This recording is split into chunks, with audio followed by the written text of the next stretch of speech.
Hey, ChessGoals folks. I got another middle game plan here I want to show you guys. It's really similar to the last video I made because it's the same pawn structure, but from the other opening that I mentioned, the Queen's Gambit Decline Exchange.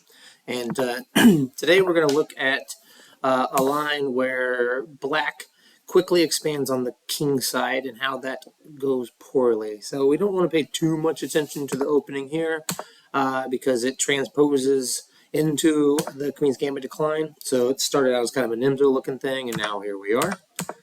And then after we play e3, e3 is interesting because it's going to allow what they call the short endgame with this bishop f5 and queen f3 stuff. Interesting.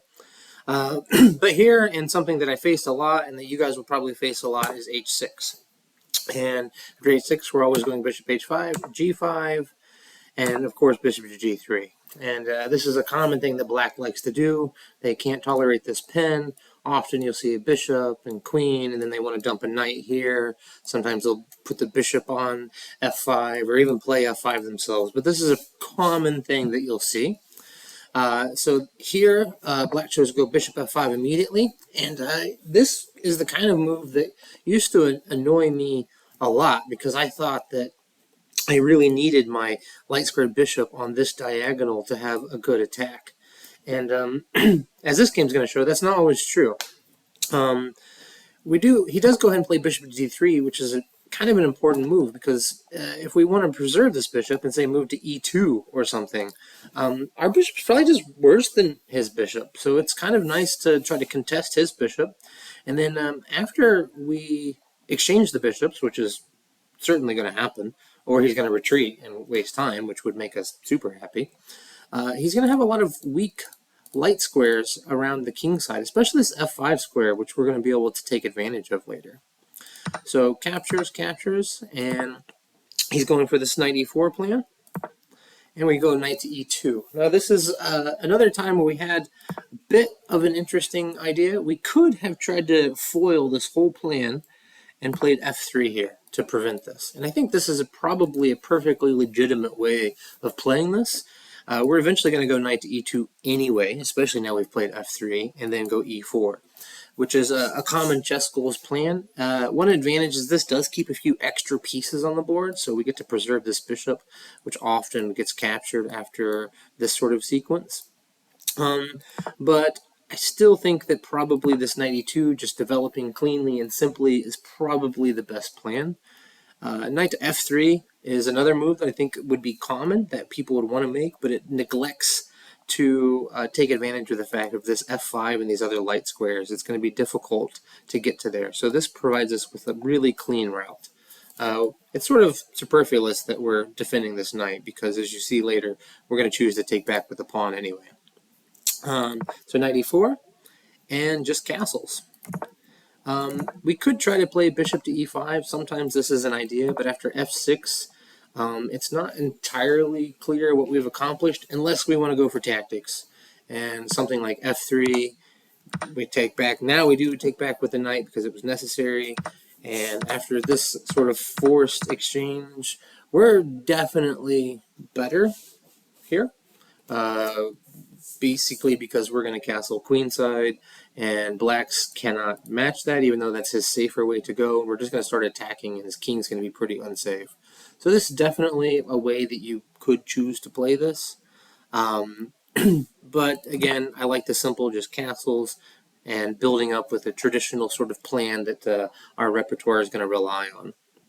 Black chooses to capture. We took back with the pawn. This was important for us. Taking back with a knight is totally okay, but taking with this pawn solidifies the d4 square, gives us this option of c4 when we can maybe try to leave a weak pawn on d5, and then also leaves this knight open to defend the bishop, so we can maybe take back with a knight and then head to to f5. So white plays b5. I really don't like this move too much. It gives them virtually nowhere to go with their king, and it wastes quite a bit of time. If you notice that we're castled, we have all of our pieces out, our rooks are connected. In order for black to do that, they need 1, 2, 3. Yeah, they need at least three moves, if not 4. And in that meantime, we're going to get a lot accomplished. And this b5 doesn't really help anything. His idea is he wants to stop c4, but I think this is probably a bad idea.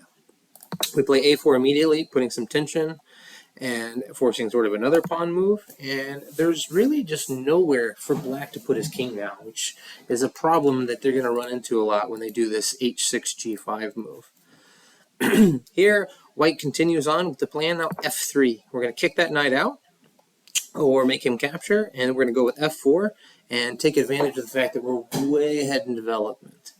So knight takes, and then we take back with a knight. It is important to take back with a knight, I think, because, for example, if we take with the pawn, one, our knight's not getting to f5 this way. That's annoying, but let's just make some random moves. We might take, and then after something like this, this structure doesn't look so great. I'm sure we're still fine, but this is less than ideal. We would much rather have this pawn back here, the knight here coming to f5. That would look much more appealing. So knight takes. And then castles, and we get straight into f5, attacking this h6 square, which is difficult to defend. He clearly doesn't want to move the king up, thanks to we now have control of that same diagonal that we were once worried about not having control of. He can't come to here, so he's left with defending with the queen, not with the queen once. We push on forward, and we're threatening to kick the queen already, making things difficult. And it's not clear that he wants to capture, because now the queen's got to move anyway, and we maybe have some nice tempo moves here. So this is quite troublesome. So after here, he just tries to develop. He's desperately trying to bring some pieces over the king side, but now the queen blocks the natural square for where the king, where the knight wanted to be. And we kick the queen out. Now the knight's never going to get there. And just f4.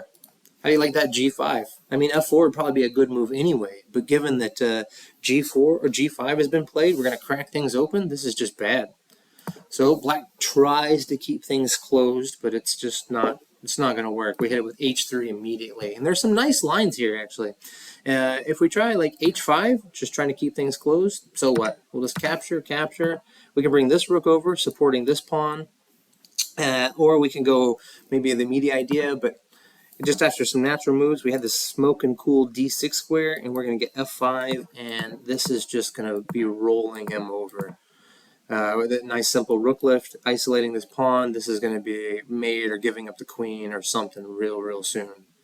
So if we go back to this position after h3, he could also try just take, see what that does for him. Just not much, we just ignore it. We're going to lift immediately, let him have the other pawn, we don't want it. And we're just going after this h6 pawn. We're going to bring the other queen in. There's really not anything he can do. If he tries to prevent us from bringing our queen across, well, thanks for the very nice queen. It's really tough. This is really a hard position. Really instructive, though, that we're more interested in bringing pieces in than to capture. So we'd be tempted, tempted after a capture move to take back. And this is probably still fine, but it's a bit slower. But bringing the rook up, I keep making the wrong move here, sorry about that. Just bringing the rook up and letting him waste all the time he wants on captures. We got 2 free rook moves, and our king is probably just as safe now as it was before, because we have this nice black shield that black can never capture. So he chose king h8, maybe trying to get his rook involved. Doesn't matter, we take. He brings the rook over. We push. We're just trying to crush things open lines. That's all we want. If he captures here, this is terrible because it opens the file for us. Maybe we'll bring our king out, bring the rook over. It's no good. Rook g6, just hoping to try to double up and get some counterplay maybe. Not sure. We could definitely think about just taking the pawn. I can't come up with any good reason why that's bad. But white decides instead to kick the rook out. Goes back, and we play f5, e6, or sorry, f6, and we're rolling. He still doesn't want to capture this pawn. I can't possibly imagine how this is going to work out for him. The computer announces mate already, but there's like a million great moves. Like these squares are covered. The queen's just going to come across. This is awful. So here, and we brings the queen back, and we're just going to keep pushing, crushing open. Decides to sack, so we had massive threat of just capturing just a check when he's got to give up a whole rook. So he tries to prevent this, and of course we can take back with the pawn we want, but we're going to try to keep things solid in the middle here, and just continue with the opening lines against the opponent's king. You may say we're opening some lines against our own king, but I mean we're already up a piece at this point, and we're the one making the threats and not black. Interesting thing, you can't even really take here. We just take it, and he's really got nothing better than to give up the rook, because if he tries to step into the discovered check, well, this is a cute little mate, which doesn't work. So after rook takes, they chose queen to g4, and we have, maybe going to get his knight back, except for he's not. Capture here. The knight cleverly defends this mate, and we got a check here. He can't come off the back rank, say, for example, here, because we'll make a queen. So nothing better than to capture here, and we're just up a whole rook. And black makes one last ditch attempt at maybe I'll get a snazzy checkmate, but nah, after queen h3, it's just over. There's nothing. This pawn is falling. The queens are going to get traded. We're just an easy peasy up game. Anyway, I hope you guys enjoyed this game, and you get to use this f4e, f3 e4 push against your opponents, especially when they try this h6 g5 idea.